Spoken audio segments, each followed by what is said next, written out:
मुझसे पहले जो चर्चा की इंदिरा जी की, आप सब जानते हैं कि मैं इंदिरा जी की पोती हूं। इसमें ताली बजाने क्या, आप उनको बहुत मानते थे और जितना आप उनको मानते थे, जितनी श्रद्धा आपके दिल में उनके लिए थी, उतनी ही श्रद्धा इस देश की जनता के लिए, खास तौर से मेरे आदिवासी भाई बहनों के लिए इंदिरा जी के दिल में थी। तो आज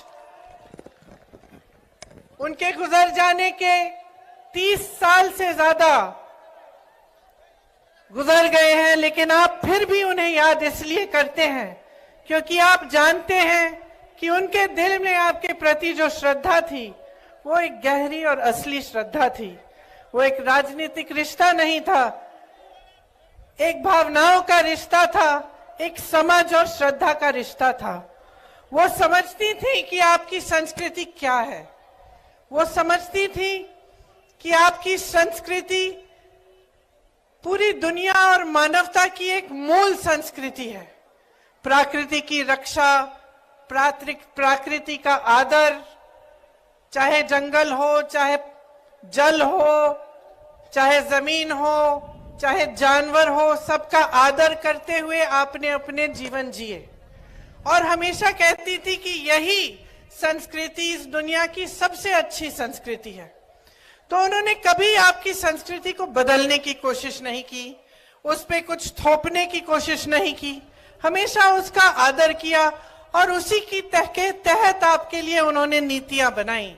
इसी तरह से चाहे पंडित जवाहरलाल नेहरू थे, चाहे उसके बाद राजीव गांधी जी थे, उन्होंने भी इसी तरह से आपकी संस्कृति का आदर किया। आपके लिए जो नीतियां लाए उनसे आपकी भलाई हुई, आप आगे भी बढ़ पाए और साथ साथ जो आपकी परंपराएं थी, जो आपकी संस्कृति थी, उसको आप बचा भी पाए। आज जब मैं यहां आ रही थी तो मैंने देखा कि बहुत सारे नौजवान खड़े हैं रास्ते में, सड़कों पे, और यहां भी मैं बहुत नौजवानों को देख रही हूं। मैं आपसे पूछना चाहती हूं कि आप में से कितने ऐसे लोग हैं जिन्हें मध्य प्रदेश की सरकार ने रोजगार दिया है? जरा हाथ उठा के बताइए। रोजगार मिला? नहीं मिला है। और कितने ऐसे नौजवान हैं जिन्होंने भर्ती की जो वो प्रतियोगिताएं हैं वो की है और पढ़ाई बीए, एमए, बीएससी, एमएससी तक की है? जरा हाथ उठाओ। तो तकरीबन सारे पढ़े लिखे हैं। और पढ़ाई आपने कैसे की? आपके माँ बाप ने मेहनत की आपको पढ़ाने लिखाने के लिए, आपकी फीस भरने के लिए खूब मेहनत करनी पड़ी। कुछ किसान होंगे, कुछ नौकरियां कर रहे होंगे कहीं, सबने आपके लिए मेहनत की आपको आगे बढ़ाने के लिए। तो देखिए, सबसे महत्वपूर्ण बात क्या है जो आज आपको समझनी है? आपकी जो बड़ी बड़ी समस्याएं हैं वो क्या है? सबसे पहले तो भयंकर बेरोजगारी है। आज सिर्फ प्रदेश में नहीं लेकिन देश में इतनी बेरोजगारी है कि 45 सालों से इतनी बेरोजगारी पूरे देश में नहीं रही है। तो सबसे पहले आपको यह समझना है कि जो आपकी सबसे बड़ी समस्याएं हैं, मैं सोचती हूं वो बेरोजगारी और महंगाई है। सही बोल रही हूं? महंगाई है समस्या बड़ी, बेरोजगारी है। तो मैं चाहती हूं कि थोड़ी चर्चा मैं इन दो समस्याओं के बारे में करूं। तो बेरोजगारी की मैंने बात की। अब आप अपने प्रदेश में अगर देखेंगे तो तमाम सरकारी पद खाली पड़े हुए हैं। चाहे स्वास्थ्य व्यवस्था में देखें आप तो हर स्तर पर, मतलब हर स्तर पर 90% से ज्यादा पद खाली पड़े हैं। अब आप सबने हाथ उठाया कि पढ़े लिखे हो, रोजगार के लायक हो, तो ये पद खाली क्यों पड़े हैं? ये सवाल उठाना जरूरी है कि सरकारी पद इतने खाली हैं, कहीं 90%, कहीं 80%, कहीं 75%। तो आज तक जब 18 सालों से भाजपा की सरकार चल रही है तो ये पद भरे क्यों नहीं गए हैं? सबसे पहला सवाल तो ये है। दूसरा सवाल कि अगर आपको रोजगार मिल रहे हैं, नहीं मिल रहे हैं, तो इसकी वजह क्या है? क्योंकि ऐसी बात तो नहीं है कि कभी रोजगार नहीं मिले। एक जमाना था, शायद आपके दादों का जमाना, जहां लोगों को छोटे मोटे सरकारी रोजगार मिल जाते थे। कोई पियन का काम करता था, कोई सरकारी किसी बड़ी कंपनी में काम ले लेता था। उसके बाद आस्ते आस्ते वो कमा के मेहनत करके अपने बच्चों को पढ़ाता लिखाता और उसके बच्चे आगे बढ़ के कोई और बड़ी नौकरी ले लेते। और वो नौकरियां जिन्होंने गरीबी से तमाम जनता को निकाला, ज्यादातर उस जमाने में कहां से आती थी? अगर आप सोचेंगे तो आपको पता चलेगा, गंभीरता से देखेंगे तो आपको पता चलेगा तो कि ज्यादातर जो सरकारी बड़ी बड़ी कंपनियां होती थी उनमें से नौकरियां निकल आती थी। उस समय जो बड़े बड़े उद्योगपति थे, उनके नाम सब जानते होंगे, टाटा, बिरला। उस समय की बात अगर आप सोचें तो चाहे दांत मंजन से लेके गाड़ियों, साइकिल, ऐसी चीजें जिनका आप हर रोज इस्तेमाल करते हैं, इन्हें वैसे बड़े बड़े उद्योगपति बनाते थे। तो आपको मालूम था कि चलो ये बड़े उद्योगपति हैं, ये काम करते हैं कि ये चीजें बनाते हैं और इससे हमें भी रोजगार मिल रहा है। तो आपको ऐसी फैक्ट्रीज से, ऐसी कंपनियों से रोजगार मिलता था। तो या तो बड़ी बड़ी सरकारी कंपनियां थी, या अगर निजी उद्योगपतियों की थी तो वो चीजों को बनाने का काम करते थे, जिनको आप जहां पे लेबर की जरूरत होती थी तो आप लोगों को वहां पे भी अपने मेहनत के बल पर नौकरियां मिल जाती थी। तो आज क्या हो रहा है? आज आप बड़े बड़े उद्योगपतियों के नाम जानते हैं कि नहीं? बताइए, कौन है सबसे बड़े उद्योगपति देश के? अडानी जी। और कोई बता सकता है मुझे कि क्या बनाते हैं? क्या बनाते हैं? गाड़ी, दांत मंजन, ये खंबे, ये लाउड स्पीकर, घर के लिए सिर्फ क्या बनाते हैं? सीमेंट। क्या बनता है? बेवकूफ बनाते हैं। चलो ये भी एक जवाब है। आप ये नहीं कह सकते कि क्या बनाते हैं, क्योंकि इनके साथ क्या हो रहा है? जो देश की जनता की जो संपत्ति थी, जो बड़े बड़े सरकारी उद्योग थे, जिनको आपकी मेहनत से बनाया गया, आपके लिए रोजगार बनाने के लिए, उनको मुफ्त में सौंपा गया है, कौड़ियों के दाम पे उनको दिया गया है। एक के बाद एक, चाहे आप BHEL लें, आप HAL लें, चाहे रेलवेज लें, जहां से आपको रोजगार मिलता था वो तो उनको सौंप दिए। आपकी संपत्ति उनके पास हो गई। वो कुछ बनाते नहीं है। जो आपने बनाया, इस देश ने बनाया, चाहे वो बंदरगाह हो, चाहे वो एयरपोर्ट हो, चाहे कोई भी बड़ी चीज ले लीजिए, वो उनको सौंपी जा रही है। तो आपके रोजगार कहां से आएंगे? छोटे उद्योगपतियों से, जो छोटे छोटे कारोबार चलाते हैं। लेकिन इस सरकार ने तो उनको भी खत्म कर डाला। सोचिए, पहले नोटबंदी लाए, अब जो छोटे दुकानदार हैं, यहाँ जो तमाम छोटे छोटे बिजनेस हैं, सबसे ज्यादा नुकसान नोटबंदी का किसने झेला? उन्होंने झेला। फिर कोविड आया, कोरोना, फिर से उन्होंने नुकसान झेला। अब सरकार पे दायित्व होता है कि आप नुकसान झेल रहे हैं, आपकी मदद करें। मदद नहीं हुई, ऊपर से GST आ गई। GST क्या है? GST वो टैक्स है जिसने छोटे दुकानदारों और छोटे बिजनेसों के नाक में दम कर दिया। वो टैक्स है जो आप हर छोटी सी छोटी चीज पर आप देते हैं। चाहे देश का किसान हो, डीजल, पेट्रोल, खाद, सब पे GST, ट्रैक्टर GST, हर चीज पे GST। चाहे अब दिवाली आ रही है, आपको कुछ खरीदने जाना है, त्योहार है, मेरी बहनें बैठी हैं, धनतेरस आएगा, आपके त्योहार है, आप कुछ खरीदना चाहते हैं, दुकान जाना चाहते हैं, त्योहार को मनाना चाहते हैं, आप जो भी चीज खरीदेंगे उस पे आज GST है। और GST वो टैक्स है जिससे महंगाई बढ़ती चली जा रही है। महंगाई इतनी बढ़ रही है कि जब आपको दुकान जाना पड़ता है, कुछ खरीदना पड़ता है, तो ये डर लगता है दिल में कि भाई मैं खरीद भी पाऊंगी।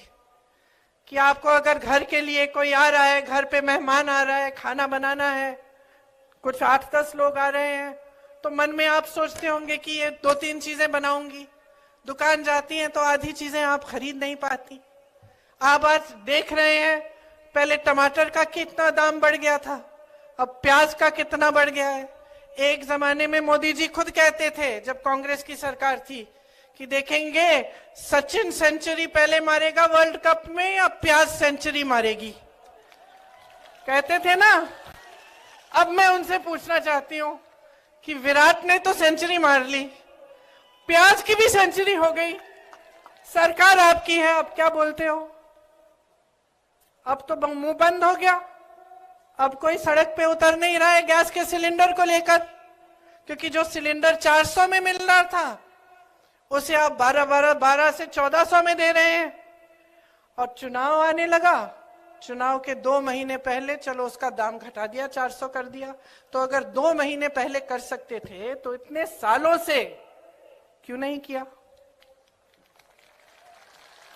तो अगर महंगाई कम करना आपके हाथों में है, तो ये जो 18 सालों से आप सरकार चला रहे हैं, जिसमें महंगाई बढ़ती चली जा रही है, देश का किसान परेशान है, देश का मजदूर परेशान है, देश का दुकानदार परेशान है, आपने कुछ नहीं किया। अब चुनाव आ रहा है तो घोषणाओं पे घोषणा। और मैं देख रही थी कि इस सरकार ने 22,000 घोषणाएं की हैं। जरा बताइए मुझे, 22 इन्होंने पूरी की है? 22 भी नहीं की। तो ये हुई महंगाई और रोजगार की बात, कि जो रोजगार बनाने के माध्यम थे उनको इन्होंने खत्म कर डाला। खेती किसानी भी थी, एक जमाने में लोग खेती से कमा लेते थे, आजकल बेचारा किसान कमा नहीं पा रहा है खेती से, पलायन करके जा रहे हैं उसके बेटे। और जिनके बेटे जवान बनने के लिए तैयारी किए, खूब उन्होंने संघर्ष किया कि हमारी भर्ती हो जाएगी, उनके लिए ये स्कीम ले आए, अग्निवीर की स्कीम, कि 4 साल करो सेना में काम और फिर घर लौटाओ।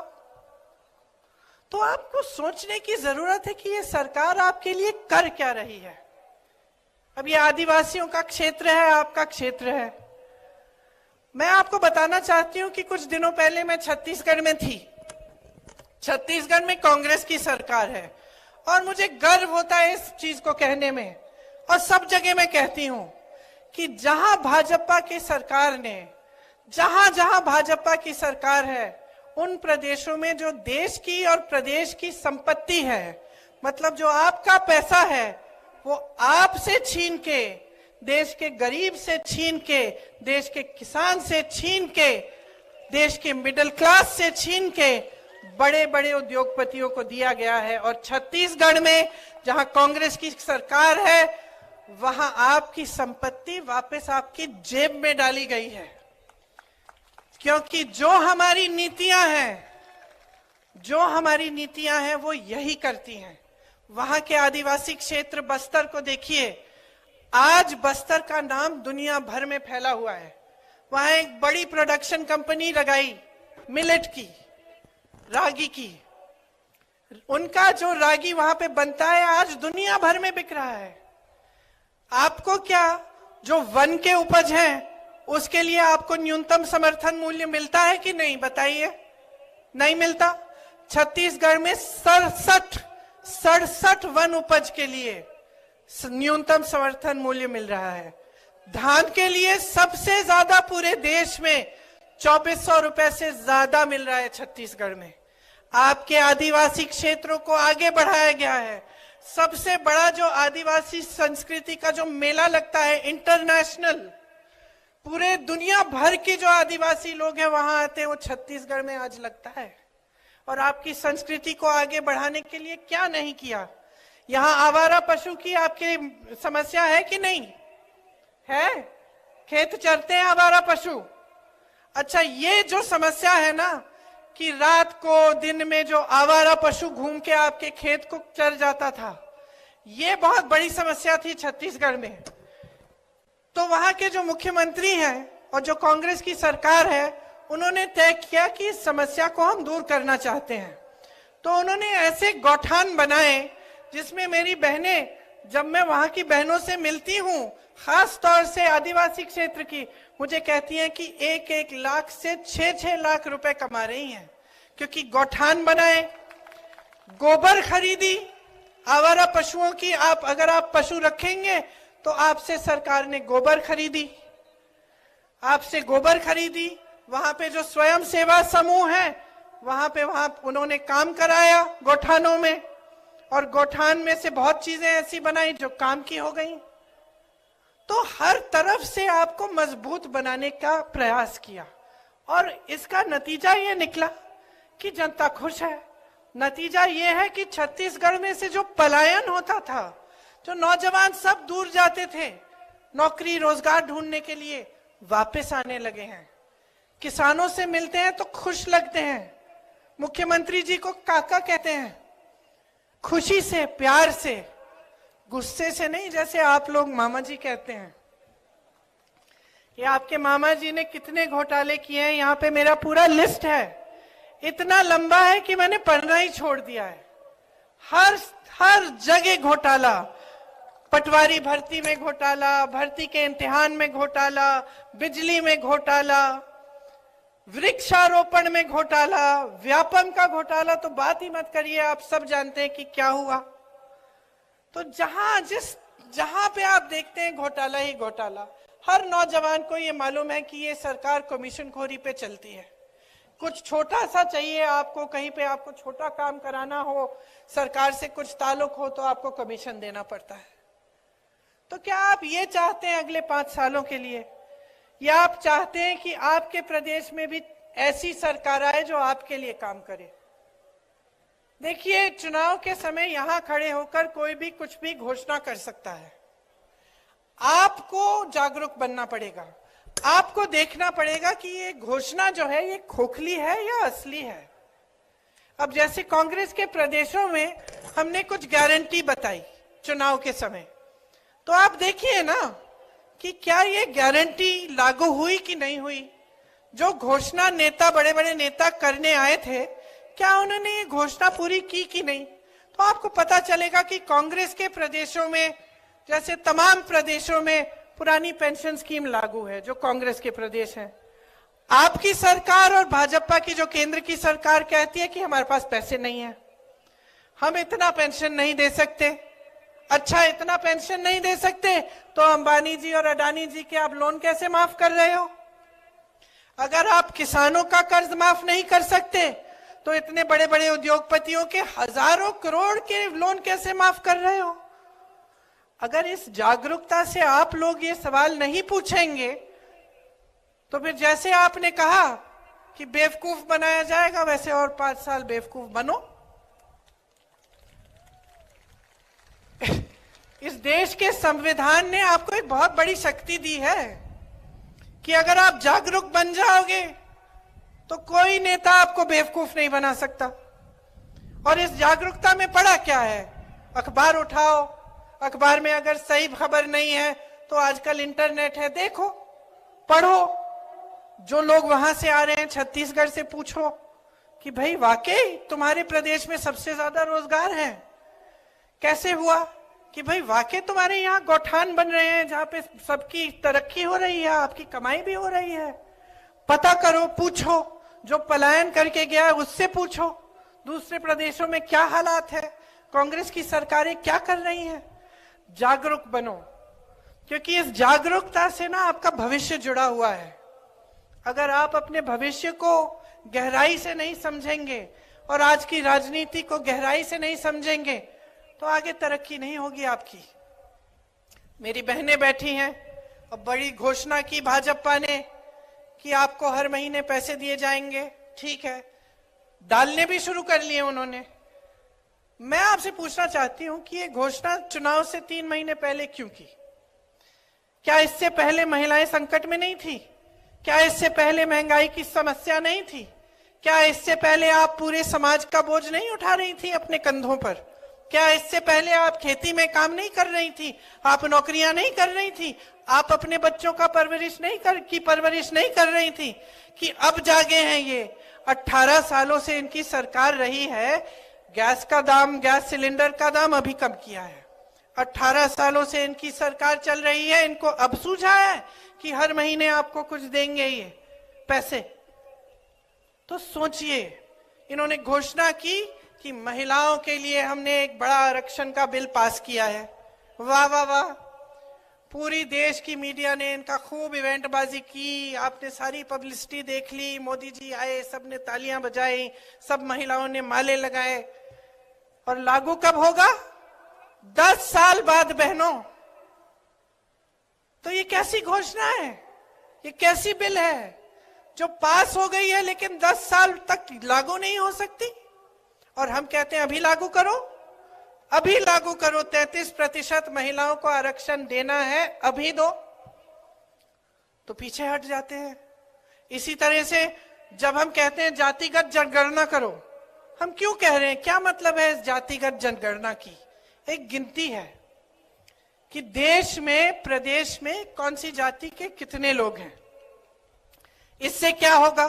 हमें पता चलेगा कि आदिवासी इतने हैं, कि एससी इतने हैं, दलित इतने हैं, कि ओबीसी के इतने लोग हैं, कि गरीब लोग इतने हैं। तब हमें पता चलेगा कि हम किस तरह से इन लोगों की मदद कर पाए।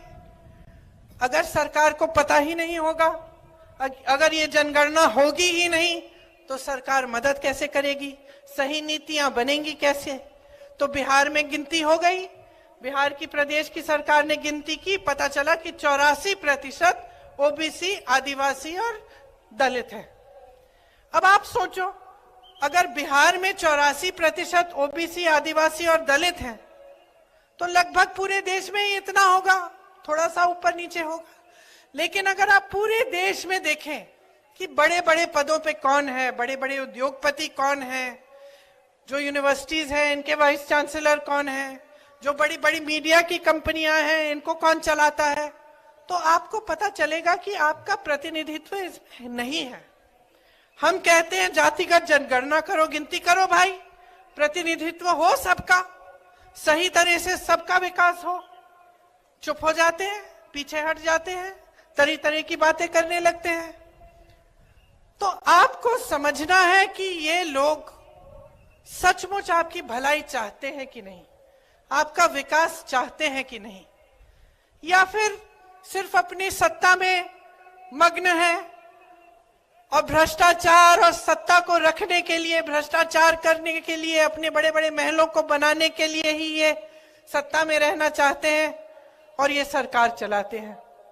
तो देखिए, मेरी समझ में तो इनकी जो सरकारें हैं वो बड़ी बड़ी उद्योगपतियों के लिए चल रही हैं। आज मिडिल क्लास के लिए कोई सोच नहीं है, नौजवानों के लिए कोई सोच नहीं है, गरीबों और किसानों के लिए तो छोड़ ही दीजिए, आदिवासियों के लिए, दलितों के लिए छोड़ ही दीजिए। आपने खुद देखा है कि आपका कितना अपमान होता है। वीडियो निकला था, एक शर्मनाक वीडियो, आप सबने देखा होगा। फिर क्या हुआ?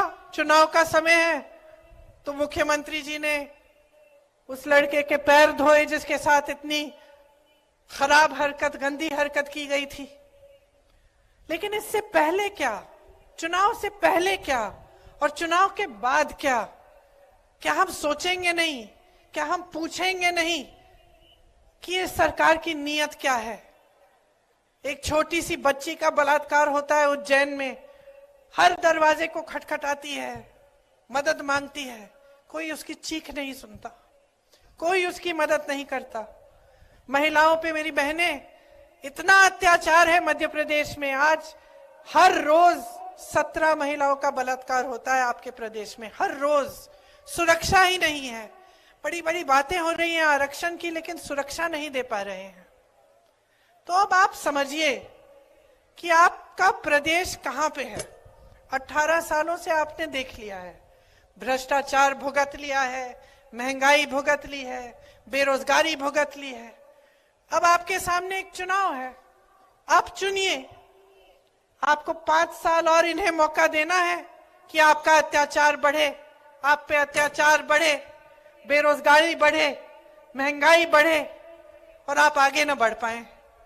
इनके महल बनते जाए बड़े बड़े, ये भ्रष्टाचार करते रहें, कहीं 200 करोड़, कहीं 500 करोड़, कहीं आपने अब कल वीडियो एक जारी हुआ है एक केंद्र के कृषि मंत्री के बेटे का, आपने देखा होगा, हजारों करोड़, 100 करोड़ की बातें हो रही हैं।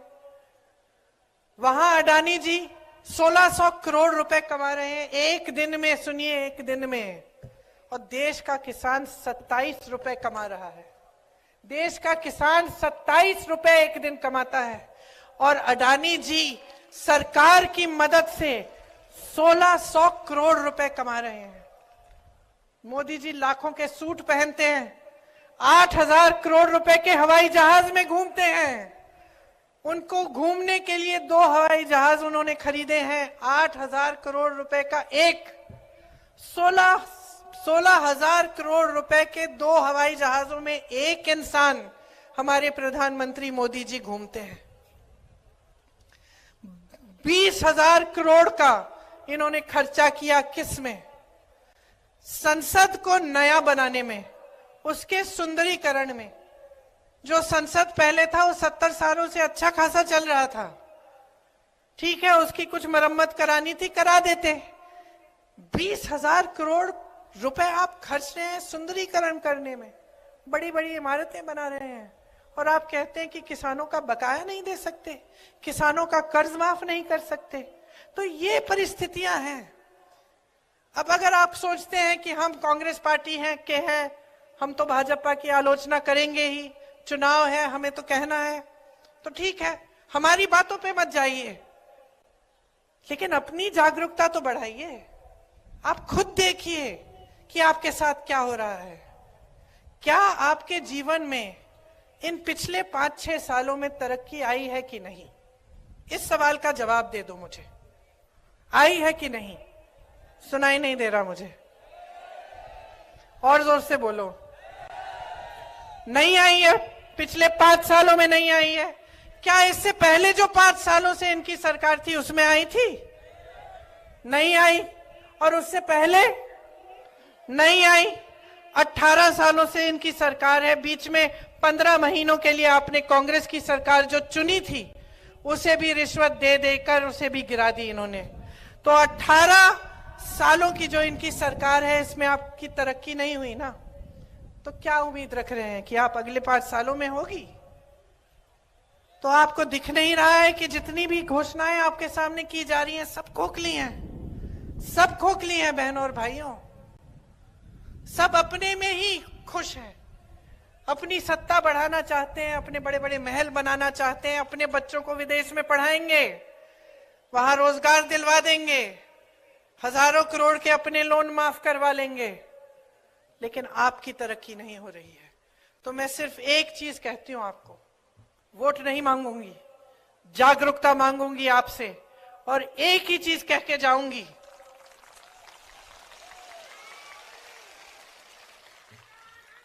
जो आपने देखा है, जो आपके साथ इस सरकार ने किया है, उसे गहराई से खुद समझो, अपनी जागरूकता बढ़ाओ और अपनी जागरूकता के आधार पर अपना वोट दो।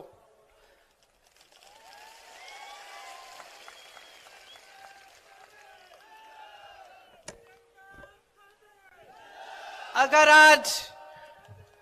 आज आप इंदिरा जी को याद करते हैं तो शुरू में मैंने कहा, इसलिए नहीं याद करते कि वो आपके सामने खोखली घोषणाएं करती थी, इसलिए याद करती हैं क्योंकि उन्होंने आपको आपके जल, आपके जंगल, आपके जमीन पर आपका जो अधिकार था वो वापस दिया, आपको जमीन के पट्टे दिए और कोई एहसान नहीं किया आप पे। उनकी समझ थी, उनकी श्रद्धा थी आपके प्रति। उन्होंने कहा आपका अधिकार है, आपको मिलना चाहिए। उन्होंने ये नहीं कहा कि मैं दे रही हूं, उन्होंने कहा ये आपका अधिकार है, अपने हाथों में लो। कांग्रेस की सरकारों ने हमेशा आपके अधिकारों को आपके हाथों में दिया है। भोजन का अधिकार, नौकरी जब आपको नहीं मिल रही थी, बाहर पलायन जब करना पड़ता था, तो आपको मनरेगा बना के की नीति दी। क्या थी वो? कि आपको गांव में रोजगार मिले। ये आपका अधिकार था। कांग्रेस की सरकार ने कहा कि सबका अधिकार है कि रोजगार कम से कम 100 दिन का मिलना चाहिए, इसीलिए आपको मनरेगा की नीति बना के दी। इन्होंने कमजोर की। तो जो आपका अधिकार है वो आप समझिए। कौन सी सरकार आपका अधिकार आपके हाथों में देना चाहती है, और कौन सी सरकार पुराने जमाने के राजाओं की तरह आपके सारे अधिकार लेकर अपने हाथों में सिर्फ सत्ता के लिए चाहती है। आप समझिए। जब आप गहराई से सोचेंगे और समझेंगे तो मैं जानती हूं कि आपका वोट सिर्फ और सिर्फ कांग्रेस पार्टी को जाएगा, क्योंकि हमारे दिलों में आपके लिए श्रद्धा है। हम जानते हैं कि आपने हमें बनाया है।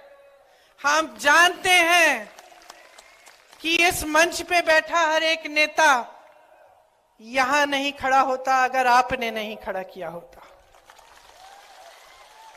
लेकिन अफसोस की बात यह है कि चुनाव के समय आज की जो राजनीति है वो आपका ध्यान भटका रही है।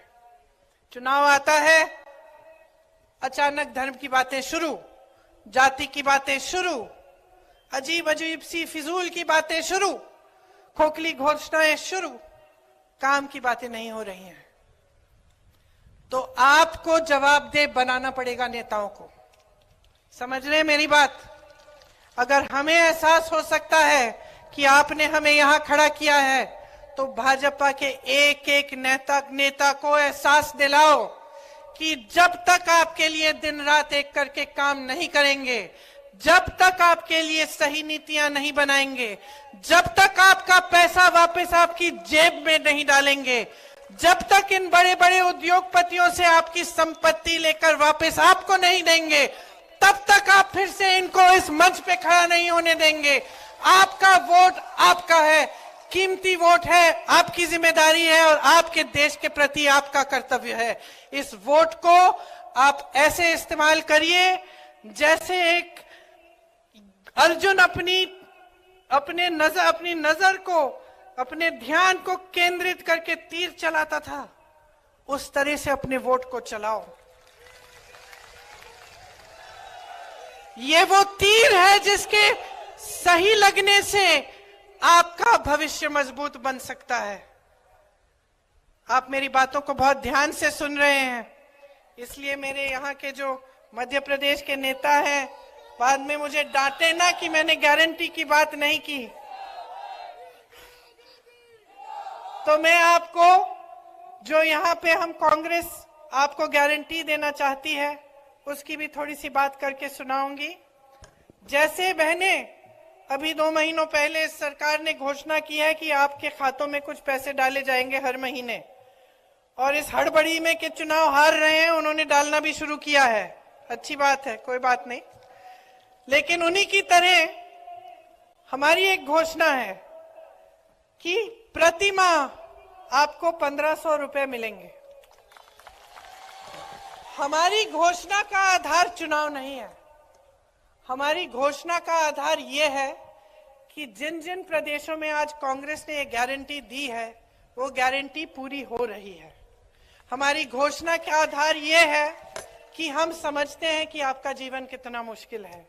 बहनों, मैं समझती हूं, क्योंकि मैं भी महिलाओं हूं, और चाहे बड़ी घर की महिला हो, चाहे छोटे गांव की हो, चाहे कहीं की भी हो, उसको ये समझ होती है कि पूरी परिवार का, समाज का बोझ वो उठाती है। दिन रात काम करने वाली महिला होती है। आखिर में जो सोने वाला होता है घर में महिला ही होती है। सबको देख के, सबको खिला के, सब काम करके ही सोती हो ना, है ना?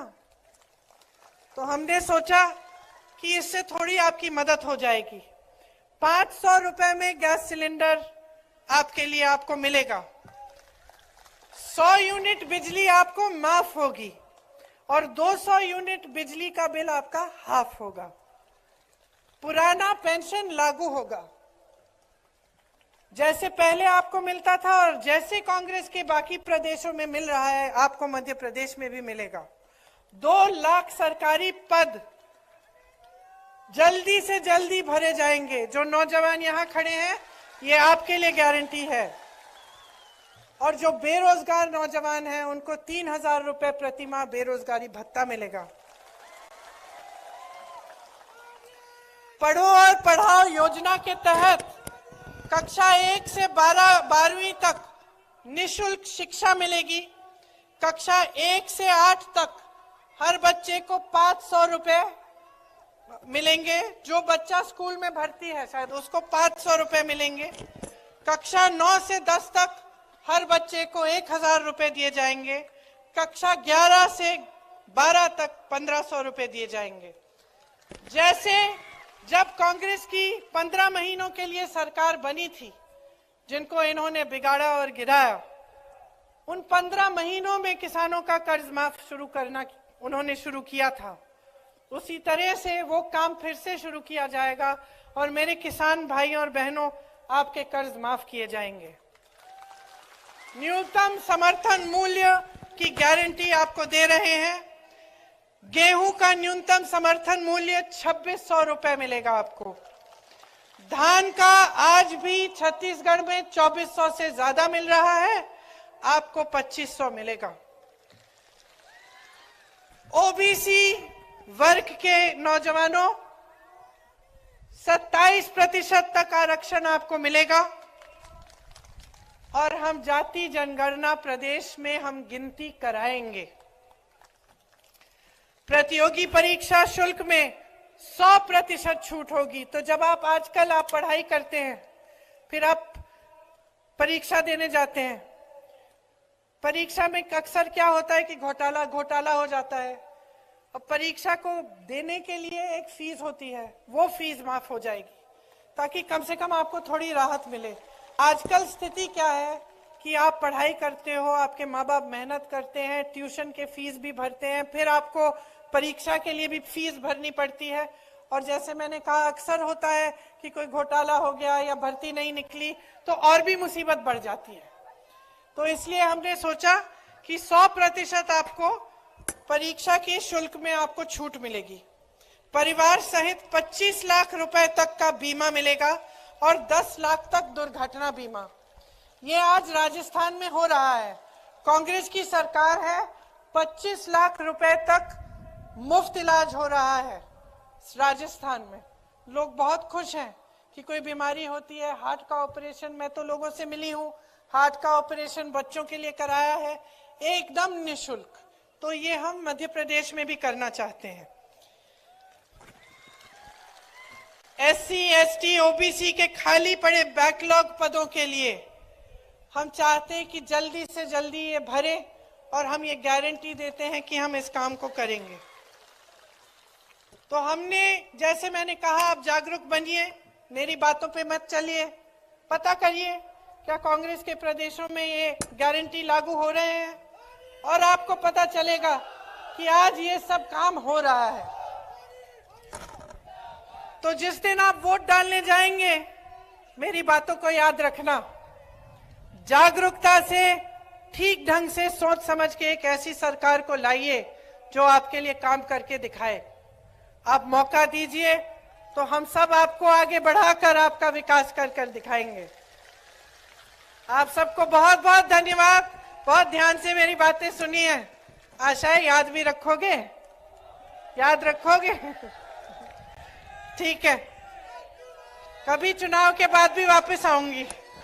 धन्यवाद, जय हिंद। प्रियंका गांधी जिंदाबाद। मुझसे पहले जो चर्चा की इंदिरा जी की,